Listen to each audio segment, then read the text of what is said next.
అసలు నాకు ఈరోజు సోషల్ మీడియా చూసిన తర్వాత ఏమర్థమైందో తెలుసా?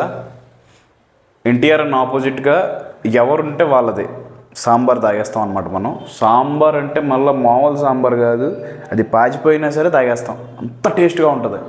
అసలు డైరెక్ట్ కూలీ టీమే బుకింగ్స్ ఫేక్ చేస్తుందంటే మీరు అర్థం చేసుకోవచ్చు ఎంత నెగిటివిటీ ఉందో ఎన్టీఆర్ అన్న మీద.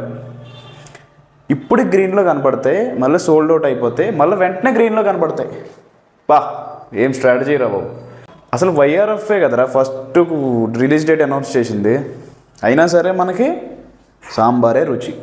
ఎక్సలెంట్.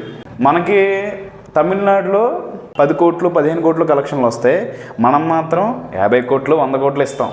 వాహ్, యునైటెడ్ టీఎఫ్ఐ సలాం. ఏదేమైనా ఎన్టీఆర్ అన్న మీద మీరు ఎంత నెగిటివిటీ చేసినా వార్ 2 హిట్ కాబోతుంది, కలెక్షన్ వైజ్గా కూలీని దాటబోతుంది అనేది ఇట్స్ అ ఫిక్స్.